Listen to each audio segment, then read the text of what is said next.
Namo tassa bhagavato arahato samma sambuddhassa. Honor to the Sublime One, the Worthy One, the Fully Enlightened One. So, I wanted to talk today about a topic that I think is pretty common to a lot of Western Buddhists of various traditions. We all come from different backgrounds, different environments, different cultures, and we all bring that to our Buddhist practice. Whether we're full-on Buddhist practice, whether we mix it with other traditions and religions, whatever that practice is. And part of what I do in terms of my Buddhist practice and talking to others and stuff, I go on different forums, Buddhist forums. I talk to people who have, people know that I'm a Buddhist, so they ask me questions. And one of the thing that I wanted to talk about is something that I have a lot of experience in myself. And the thing that I wanted to talk about today is about a couple different things. Overthinking, trying to overly intellectualize this practice, which is a hard thing to do because the practice is not really something that can be intellectualized. Now, if you go on a Buddhist forum, or there's a discussion, I was recently taking an interesting course. There's this website called Coursera, and colleges and professors put basically free college courses on, like 6-week, 8-week courses. And you can go on and listen to the professor recorded, and there's a forum where you can discuss and debate. And this class that I was just taking was called Buddhism and Modern Psychology, and it was extremely interesting. The connection between evolutionary psychology and Buddhism, and how much of what the Buddha really found and taught actually connects with this psychology today. It's very interesting. So parts of the topics were about anatta, which is not self. That's a big one. That's always, people try to kind of understand that when they come to Buddhism. They say, what is this not self? What is this? What is going on here? I don't understand this. It doesn't make any sense to me. Some might come and say, what is this rebirth, being reincarnation, being born again and again and again? It doesn't make much sense, or it doesn't fit right.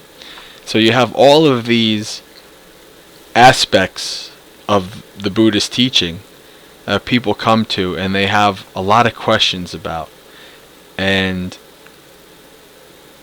what I like to say to people, and what I have said to myself, is basically that it's okay to not know.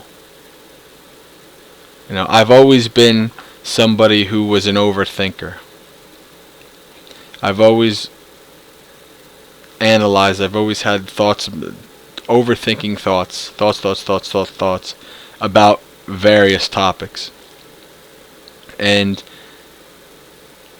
I think personally that one of the aspects of why my practice started to take off was when I started to let go of that.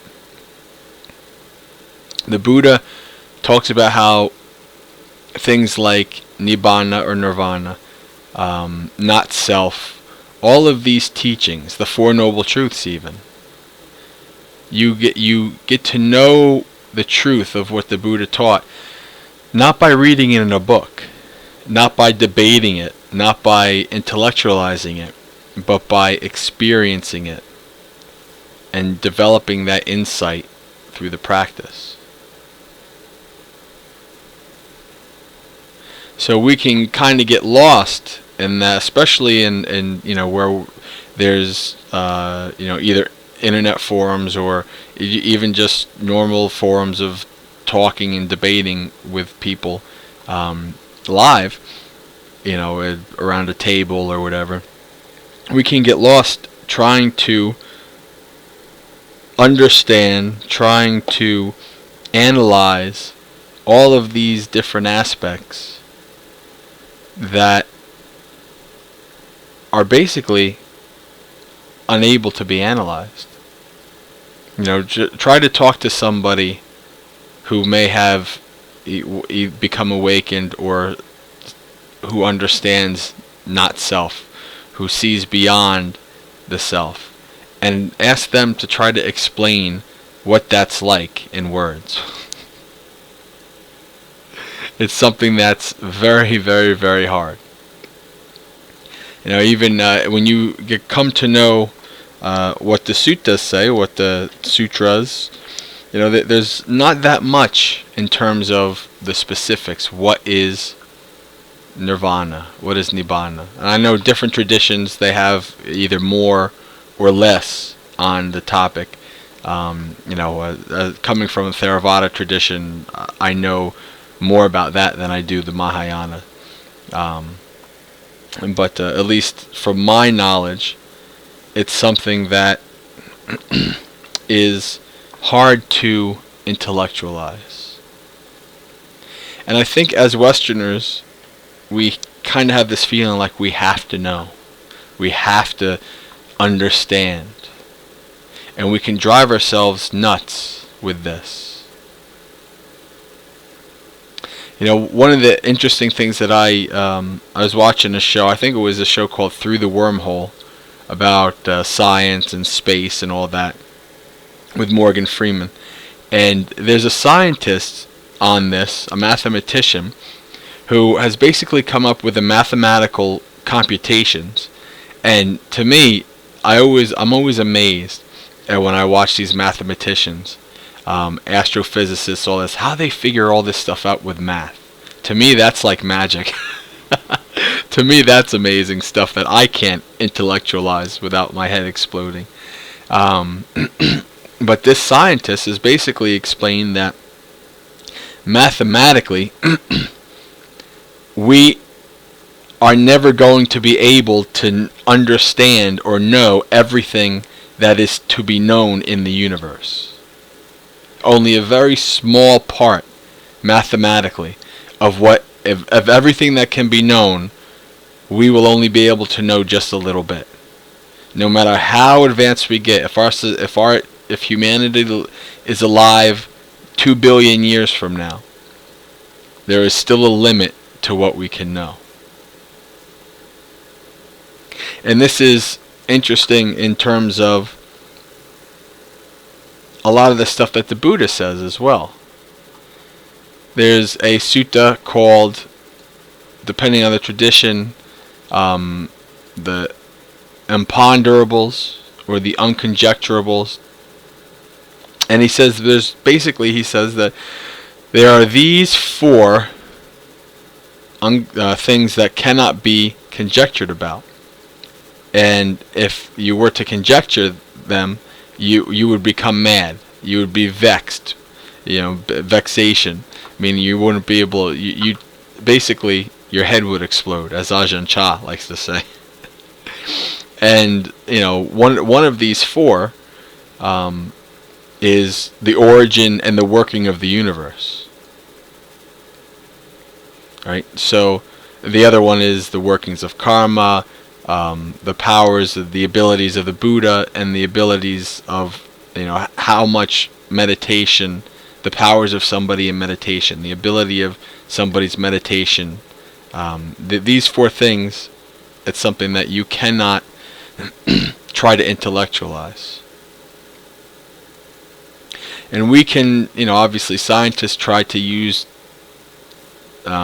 tools and their intellect to understand the world around us. And that's a good thing.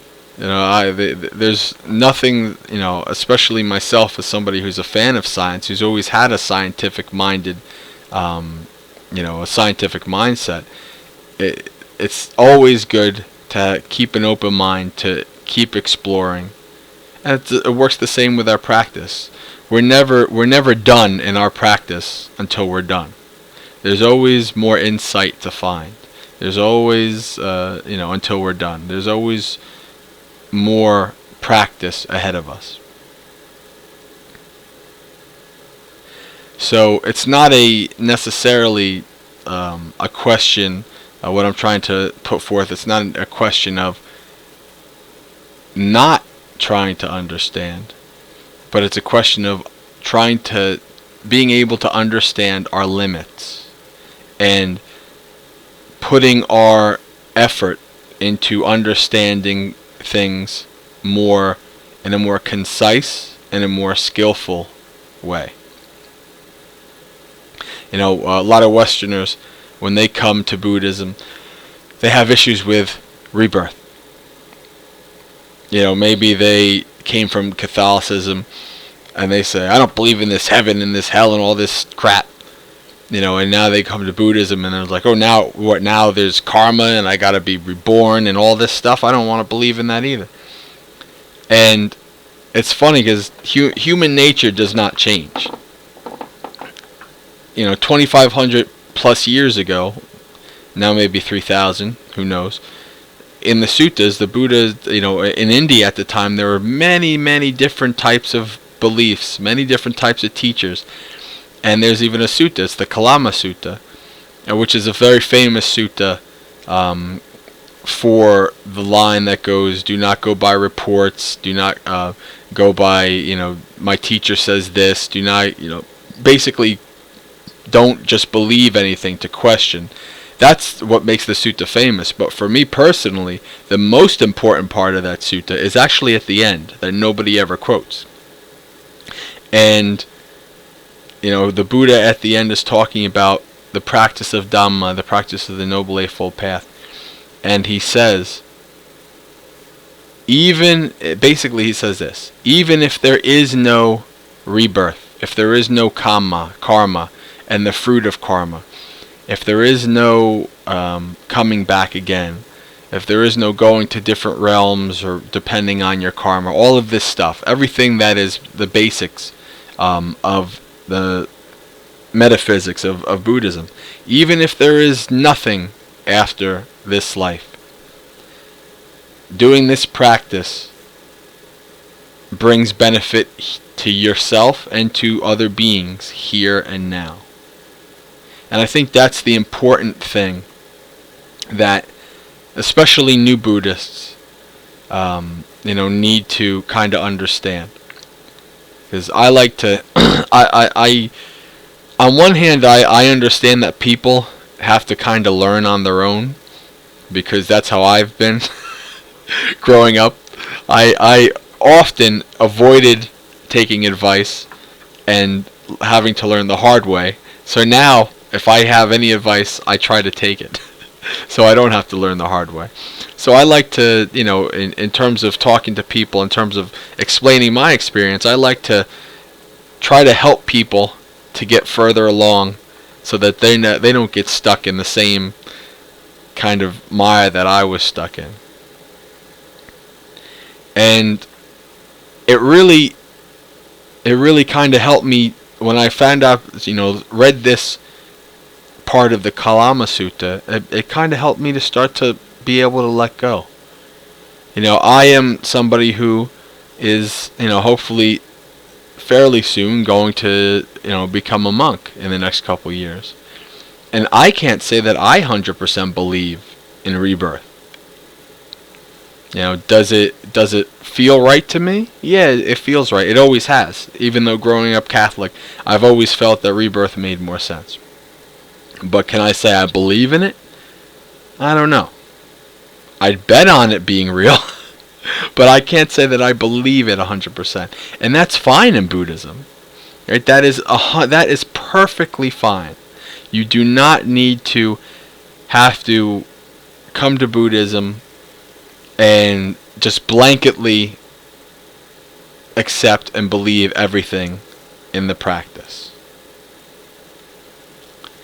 And that's what people like me, Westerners who come into, you come from a Catholic background, or a background that is a little bit more controlling to this practice of, whoa, okay, well, you have this guy saying, come and see. He's not saying this is what you should do, or this is how it is. Well, he is kind of saying this is how it is, but he's saying, if you don't believe me, come and see. Try it for yourself. And instead of so often getting mired in what the Buddha called the thicket of views, getting mired in there is rebirth, there isn't rebirth, there is a self, there isn't a self, all of these things that we can get mired in, the Buddha himself said none of that is as important as just doing the practice daily, every day. That's the most important thing.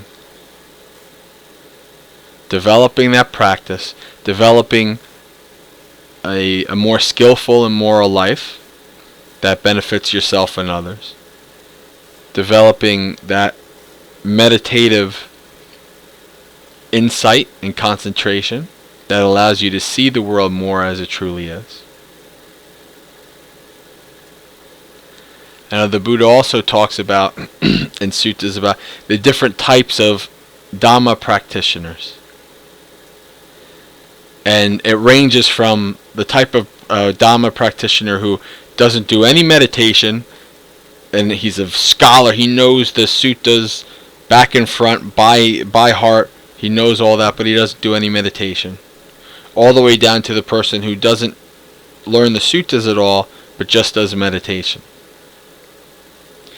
And the gist of that sutta is that the person who is practicing rightly is somebody who understands the teachings, understands the text, and also practices it.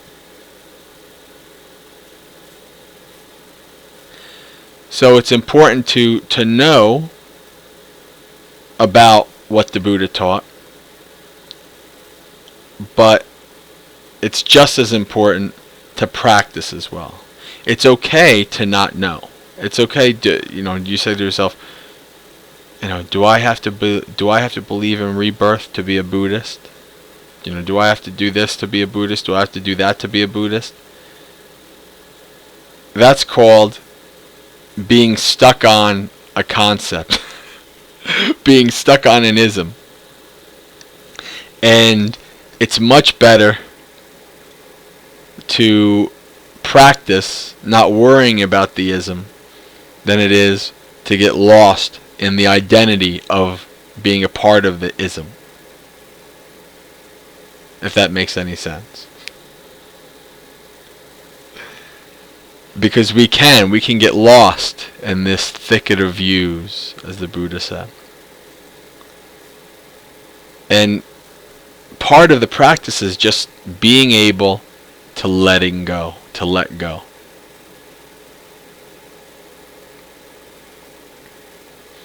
And of course, the more you practice, the more you understand that it's okay. So the practice is a large part of coming to that understanding.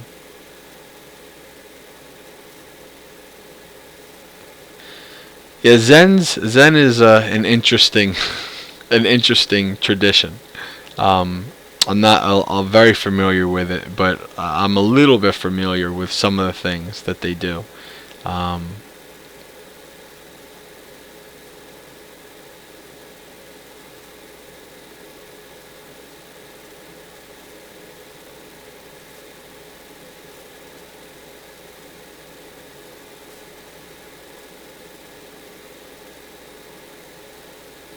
I do like their insistency on proper posture while meditating. That's important. I've come to find that the posture while meditating is so important. That's a whole other topic. It's amazing. I can tell you the difference between when I meditate, the difference between all the issues I have while sitting on a cushion compared to just sitting in the chair. When I'm sitting in the chair, I get in such nice, deep states. When I'm sitting on a cushion, all the pains and all the issues, and then the legs fall asleep and this and that, it's very hard to get past that. Very hard. But that's kind of an aside. So the thing to know, just the gist of what I'm trying to put forth in my talk here, is that it's okay to not know. It's okay to not know if you're a Buddhist. Am I a Buddhist? Do I have to believe in this? Do I have to believe in that? It's okay not to know. The best thing to do is to take the practice one day at a time. And the practice will lead you. Your own practice will lead you down the path. 4 or 5 years ago, when I started my Buddhist practice, I wasn't I wasn't at the point, I'm sure I'm going to be a monk. That wasn't, I had always kind of jokingly entertained that, even for probably maybe the last 10 plus years. But it wasn't something like, I'm serious about it. And now, enough after a couple years of the practice, yes, I'm very serious about it. So you never know, and this is coming from somebody who, I was always, around 16 is when I basically said, I'm not a Catholic. And I stopped. And I was nothing. For years and years and years. From 16 to 30, I considered myself a student of all religions and a practitioner of none. And it wasn't until around that time when I found Theravada Buddhism and it started clicking for me that, and I started meditating. I started meditating before I was a Buddhist. Obviously I had, troubles with that, and it wasn't until I really started learning how to let go and to be at peace and to, kind of accept my limitations, be at peace with my mind and body, not to try to push it. That's when my practice started to take off. And that's when I started to be able to let go of all of these different aspects that are important to the practice, but not as important as the practice itself, and are not necessarily needed in the very beginning. One of the biggest things you hear about in Buddhism is taking refuge in the Buddha Dhamma Sangha, having faith, or really it's confidence in the Buddha. And I can't say in the beginning I didn't have any confidence. I was like, okay, well, I'm just gonna, I'll test it out and see if this guy, what he's saying is right, and all that. And come 5+ years later, and I wouldn't say I have unflinching, perfect faith, confidence in the Buddha, but it's a heck of a lot stronger than it was, because as the practice has gone by, I've been able to prove with my own experience much of what the Buddha talked about. And when that kind of happens, when your experience matches somebody else's teachings, you're like, oh, well, this guy knows what he's talking about. He's pretty much on point. I might not have been able to experience and confirm everything he's said so far, but so far, he's been on point. And it's so much nicer when you don't have to worry about, when you can accept that you don't know. I don't know about rebirth, if it's 100% true or not. But it doesn't have any real bearing on my practice. As the Buddha said, if there is rebirth, okay, then I have a good birth after. If there isn't, then I lived skillfully and happily and beneficially in this life. It's a win-win. You can't go wrong either way.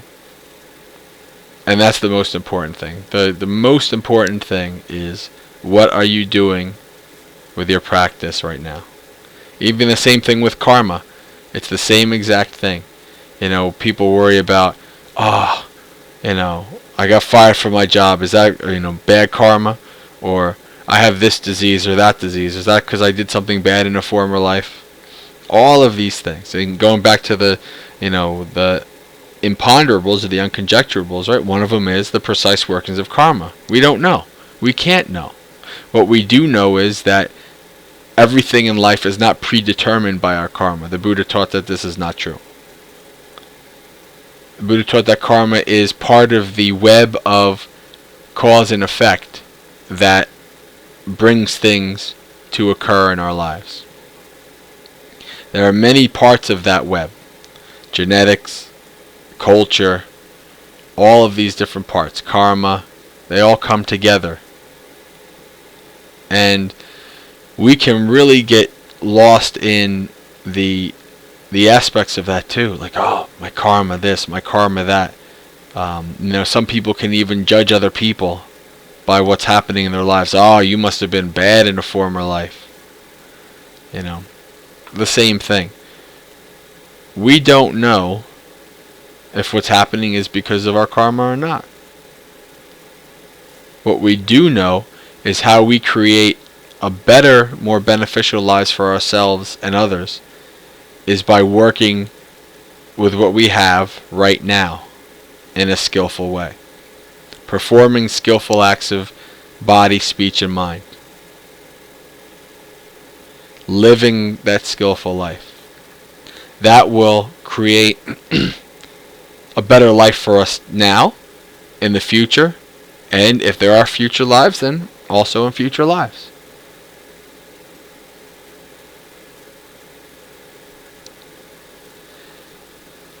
So this is what it's about. Being able to let go.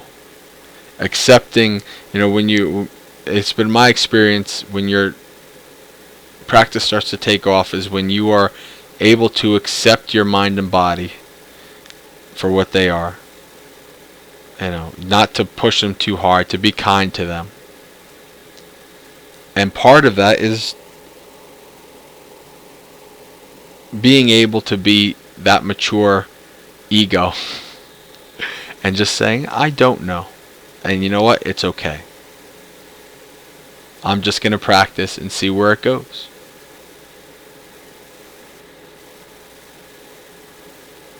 And it's been my experience so far that it goes in a very good place. And others who have gone much further than me before me have said the same thing.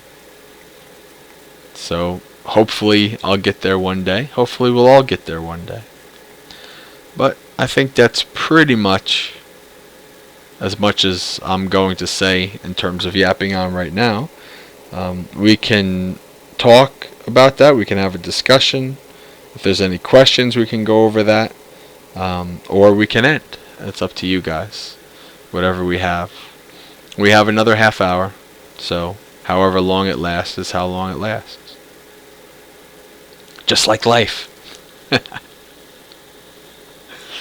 Did you guys hear about what happened with the toddler in the sand mandala, the Tibetan sand mandala? I know that's been going around the news lately. There's I don't know if you're familiar with how the Tibetans, there's. I first learned about Buddhism through Tibetan Buddhism, and it never really clicked for me in terms of a lot of the rites or rituals and the mythology and all that stuff. But there's some things that from Tibetan Buddhism that I still like, and one of them is the sand mandala. This is the monks make these beautiful, beautiful pieces of art from sand, colored sand. Intricate. It'll take them weeks, sometimes months, to create this art in sand. And then you know what they do after? They destroy it. They just destroy it. And then they take the sand, the colored sand, and they put it in a river. So that is the ritual of the sand mandala, and I love that. That is one of those things where that connected with me so much, and connected with me so how close it is to reality and impermanence. That's what it's about. So in my home state here in New Jersey, a couple of Buddhist monks have been working on this sand mandala at the city hall here in one of the towns up in the northern part of my state near New York City, and they've been working on it for a couple months. Maybe it's just about a month, a couple weeks, and it's all roped off and everything. And a little toddler, a little 2-year-old, the other day goes and walks right through it, right? And the poor mother is like all mortified and all these things. I don't know what the monks' reactions were, but when I heard this, I thought this kid is the best Dhamma teacher ever. I love this 2-year-old kid because it just takes the whole point of the sand mandala and makes an even greater point in that. Even all this work, at the end, usually the monks themselves destroy it, right? So that's an act of will. We've created it, we're going to destroy it. But at this time, somebody else destroyed their sand mandala. And I thought to myself, yeah, that kid, I love that kid. Such a great teacher. And I guess the article says that, they tried to fix it up a little bit, and then they had the ritual, and they, destroyed it and threw it in the river. But I thought to myself, I wouldn't even try to fix it up. That would be perfect. That would be so perfect. So here it is, destroyed. Now let's take it apart and throw it in the river. It's a very neat ritual, and it's actually something that I've done myself. I actually got like a tray and traced outer lines and did a little like sand mandalas. Of course, it looks like horrible compared to what they actually do. It's amazing. Here, I'll show you, Buffy. If you haven't seen one, I'll show you what they can look like. Let me get a picture off the internet here.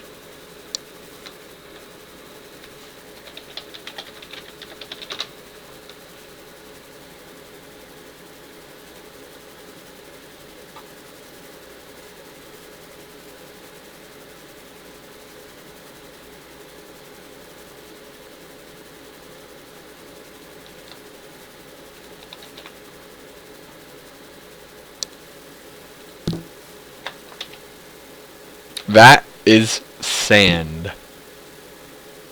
That picture.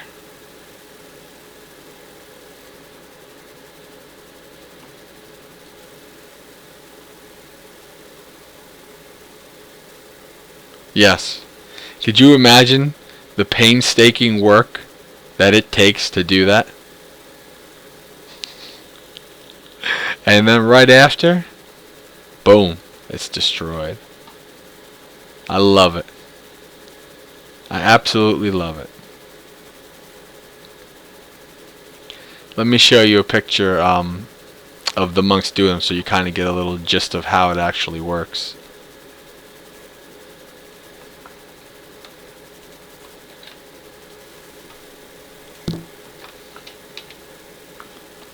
Right there. So they basically have these little tubes, these little things, and they scrape it, and the sand comes out in little pieces, and they're able to accurately guide them along the lines of the